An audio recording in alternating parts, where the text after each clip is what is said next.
कुछ किस्से कुछ कहानियों में आप सबका फिर से स्वागत है।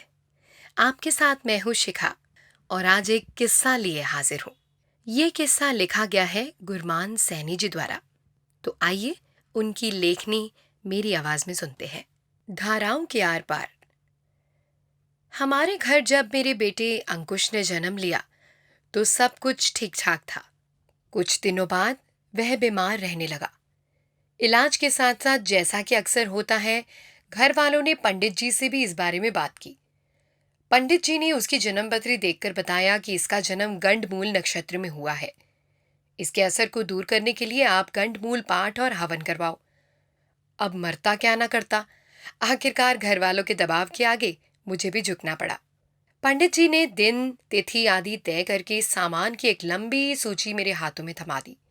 ज्यादा मिलने वाले सामान की तो कोई बात नहीं, लेकिन आखिरी में 7 तरह की 7 स्थानों से 7 चीजें इकट्ठा करना मेरे को चिड़िया का दूध लाने के जैसे महसूस हुआ।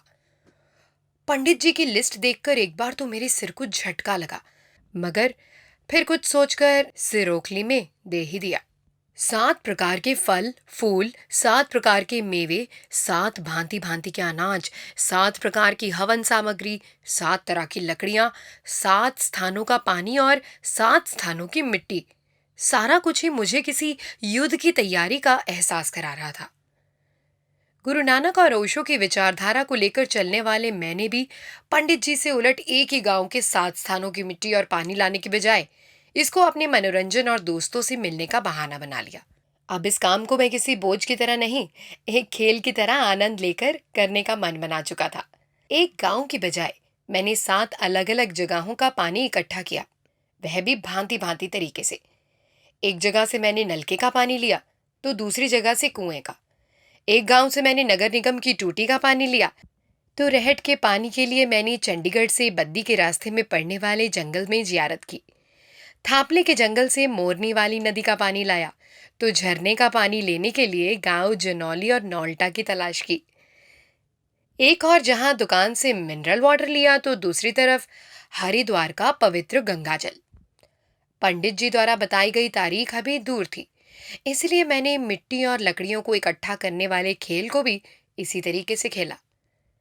मिट्टी लेने के लिए मैं सबसे पहले भारत तिब्बत सीमा पुलिस बल के प्राथमिक प्रशिक्षण केंद्र भानु में गया, जहां मैं समाचार पत्रों की सप्लाई किया करता था। वहां एक टेंट में चलने वाली लाइब्रेरी और दफ्तर के पास में ही घोड़ा ट्रेनिंग सेंटर का अस्तबल था।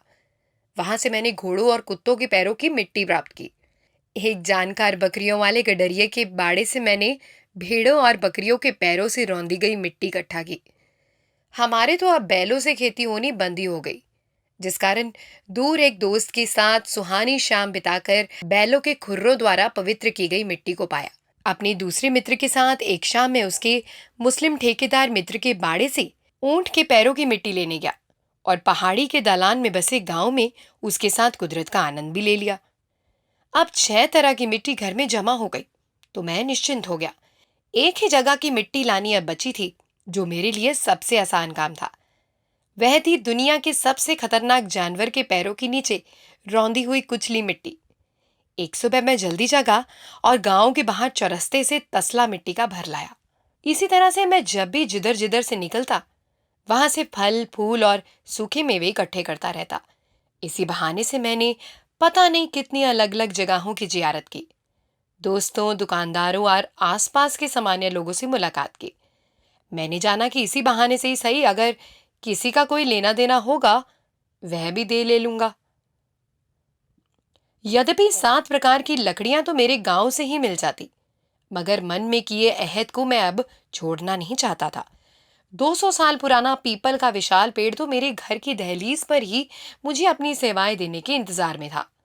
मैंने लकड़ियों को भी विभिन्न स्थानों से प्राप्त करने का फैसला किया। एक दोस्त के पास गया तो वहां से एक तरह की, तो दूसरे दोस्त के पास गया तो वहां से दूसरे पेड़ से लकड़ी मांग कर लाया। एक बात भी सदा मेरे मन में बनी रही कि फूल तोड़ने से पहले माली से पूछो या ना पूछो, लेकिन उसके पौधे से जरूर पूछना चाहिए।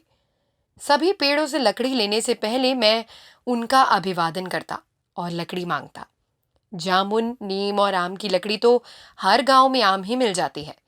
ये सभी लकड़ियां तो आजकल बाजार में किसी पूजा के सामान वाली दुकान से भी मिल जाती हैं।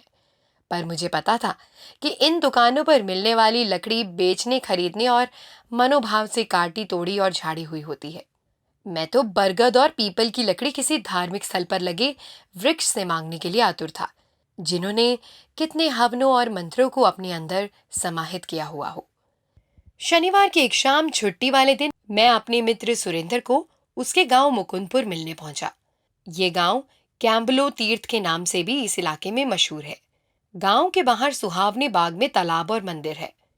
बाग अलग अलग तरह के पेड़ों से पटा पड़ा है।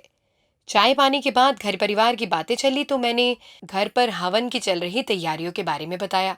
खेतों में जब गेड़ी मारने गए तो तीर्थ वाले बाग में जा निकले। मैंने और दोस्त ने पेड़ से प्रार्थना कर अभी लकड़ी लेना शुरू ही किया था कि वहां कुटिया में रहने वाले बाबा हमें ललकारते हुए बाहर निकले। बाबा ने कहा, किस बेवकूफ ने तुम्हें कहा है हवन के लिए पीपल या बरगद की लकड़ी चाहिए होती है? इससे पहले कि सुरेंद्र लकड़ी लेने के लिए बाबा से कोई विनती करता, मैंने कहा, एक महात्मा थे पहुंचे हुए, आप जैसे। बाबा बिना कुछ कहे सफ लपेटकर कुटिया में जा घुसा।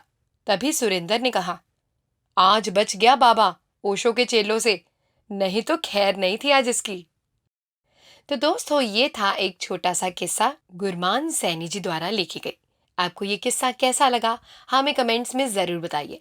अगर आपके पास भी कोई किस्से या कहानियां हैं तो आप हमें हमारी मेल आईडी पर मेल कर सकते हैं। जल्द आपसे फिर मिलेंगे एक नई कहानी और नए किस्सों के साथ। तब तक के लिए धन्यवाद।